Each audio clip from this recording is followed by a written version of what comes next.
Welcome to Leadership and the Tarot. My name's Nicole. I'll be your guide on this journey. I'm so glad you've joined us. Let's jump in.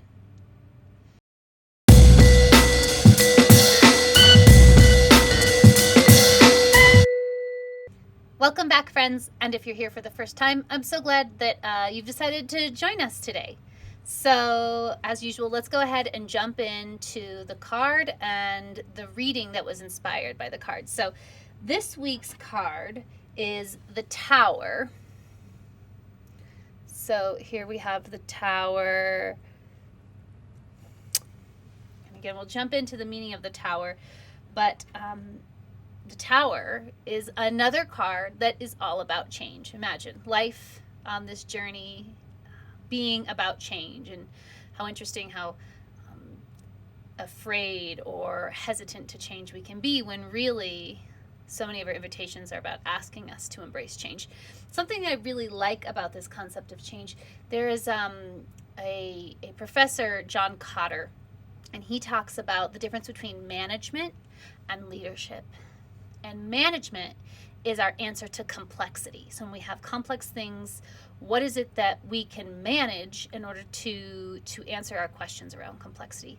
Whereas leadership is our answer or our questions around change. So when we're engaging in leadership, what we're doing is we're thinking about, well, how do I engage with the change that's happening here? How do I hold space and support people through the change that's happening? Again, management being around what is our answer to complexity, and leadership is our answer to change. So let's go ahead and jump into the book this week that was inspired by the Tower, which is Brené Brown's Dare to Lead. This is a book that I have engaged with on a variety of levels, and why the Tower really called me into Dare to Lead is because in this book, the author invites us into being very understanding or perhaps willing to confront many of the beliefs that our leadership, the ways in which we show up at work, even the ways in which we show up in life, are built around what they call armor. And that this armored approach to leadership has us creating competition and is actually not a place where people can thrive, and instead offers us an invitation for what they call daring leadership, and provides these two models of looking at what does armored leadership look like, and then what does daring leadership look like, and naming behaviors on those two sides, and how can we confront this armored leadership, this way of leading that is built around us being in fear and then protecting ourselves with our armor, versus being open-hearted and vulnerable and willing to say, hey, we're going to go through this change together. Let's see how daring and brave we can be together. So I can say that, again, when I pulled the Tower, Dare to Lead was one of those that really came to me, because a lot of what's in this book does sit counter to many of the ways that I was raised and many of the even lessons that I learned in leadership. So having the lightning bolt hit me with Dare to Lead really did illuminate a lot of the cracks in the foundation of my leadership, and show me many of the false stories that leadership was built upon, and the leadership models that I had seen. So highly recommend Dare to Lead. And another thing that I think Brené Brown would highly recommend is that there are some things in here that I don't necessarily jive with, that don't resonate with me fully. And so just with every book that I read and that I recommend or put out there, and that I would recommend that you do, any resource that you read, any book, any article, any video that you watch, always have a healthy dose of skepticism, meaning don't just agree with all of it. Sit with the content that's being presented to you and feel what resonates with you and what doesn't. And sometimes the things that resonate are things that are like, yes, that is affirming what I believe, or that's affirming, where I want to go with my work. I might not be there yet, but yes. But being cautious that just fully agreeing with everything can also be a danger, because then we stop being critical thinkers. And so going into the things that we read and saying, that's interesting. I don't know if that's for me, but I appreciate holding space for it. And also noticing that sometimes we'll say, no, that doesn't sit with me. And noticing that, because that might actually be something we do need to pay attention to, that we're actually having such an adverse reaction to it because it's confronting something that we've held so deeply inside. So with Dare to Lead and all books that we're talking about here, and this video, including this whole series, is that how do you make sure that you're holding space to critique what is out there, so that you are practicing engaging in critical thinking, just as we want those that we lead in our personal lives and in our professional lives to be engaging in critical thought, to do their works and their jobs really thoughtfully and intentionally.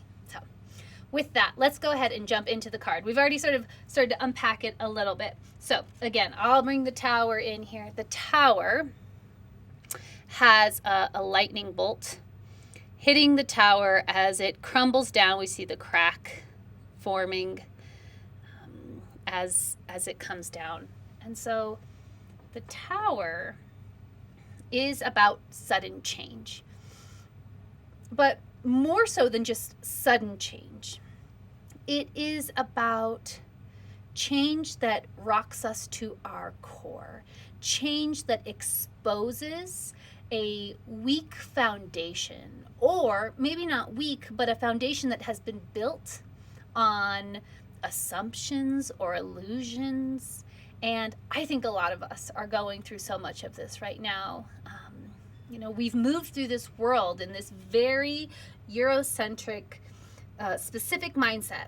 And what's happening is our minds are being opened to other ways of seeing the world. And it can feel like our world is crumbling down around us, because everything that we thought, everything that we believed for so long isn't there anymore, or it's being questioned. And so, the Tower is just a reminder, as it hits, it's just a reminder that there are many things then that we have moved through the world, things that are part of our foundation, that aren't full truths, and that are illusions and assumptions, and that this crashing down, this lightning bolt hitting our towers and the chaos that's coming around it, are actually really good for us, because they're inviting us into another way of seeing the world. But the question is then, instead of constantly feeling like we're moving through the world of like chaos all the time, and that we're constantly being hit by these lightning bolts of like, oh, and there goes that, and there's another piece of information, we can't feel like we can't get a new foundation or our feet underneath us. What can we do instead? And so for me this week, I am going to talk about how the Tower invites us into receiving feedback. I was raised in the world of education. That was my first background, was as an educator. And when I hear the word feedback, it's one of those things that it raises my hackles, and it doesn't always feel so good, because when I was in the classroom, which was not that long ago, the type of feedback that teachers were receiving was much more about all the things that were wrong and all the things that we needed to do differently. And talk about a Tower experience. Oh my goodness. Was I a perfect teacher? Not at all. However, I do believe that there are ways in which we can give people feedback that actually supports them in growing and realizing their full potential. And that goes for us as well, as far as how are we making space to receive feedback, to participate in feedback. So this video isn't going to be so much about giving people feedback, which I think is a really important one. It's going to be with starting with yourself, as usual, and how you receive feedback and how you solicit feedback from those around you. So when it comes to receiving feedback as leaders, I really have 3 golden rules that I like to follow guideposts, as you will, when it comes to creating a feedback tool and therefore a feedback loop. The consistent sort of revolving door of getting information, applying that information, growing, and then seeking more information. So when we're talking about feedback and receiving feedback, the first golden rule is ask intentional questions. These questions should be meaningful. There are far too many tools out there that have way too many questions and questions that we don't care about. And there are a lot of ways that you can find meaningful questions, and they can be quantitative, as in numbers, a scale of 0 to 10 or whatever, and also qualitative in seeking people's stories about yourself and your performance. And I find that really identifying what are meaningful questions to you, that you really are willing to change something about, or that you really would like some more information about how you're doing. And I think one way to start with that is, what are your values? What are the values that you really, really hope to live out in this world? And then ask people how you're doing at those values, how you're living out those values, how they are seeing you do that. Because what you might see is that while that's a value that you hold, that's something that you espouse, the way people are experiencing it is not that. Or perhaps there's a miscommunication in what that value means to you and those that are around you. So it gives you an opportunity to, one, create questions that are rooted in who you are, but then two, even gain clarity about how that is being received.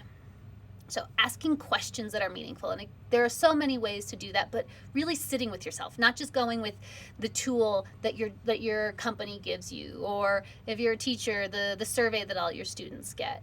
How can you create something that's really meaningful for you? The second piece is be intentional about who you ask.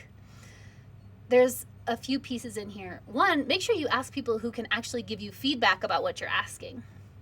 Asking people feedback about your performance who don't actually work with you can be hard. Also, that information that you get back will probably have minimal meaning.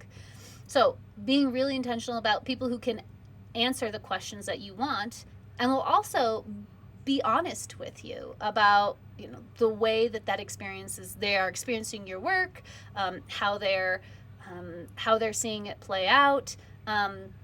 And being mindful about, the power dynamic in there is, if you're going to ask people who you have power over, how will you really understand, can they speak to some of the work that you're doing? Or are you going to ask them questions that are related to the work that they do? Again, being intentional about the questions that you're asking and then who you're asking. I think another important piece in that second bucket of golden rules of who you're asking is note who you're not asking. There are times when, I'm going to go seek feedback and I'm kind of in a low place, so I'm going to seek the people who really have my back, the people who I know are my friends and who are going to say nice things to me.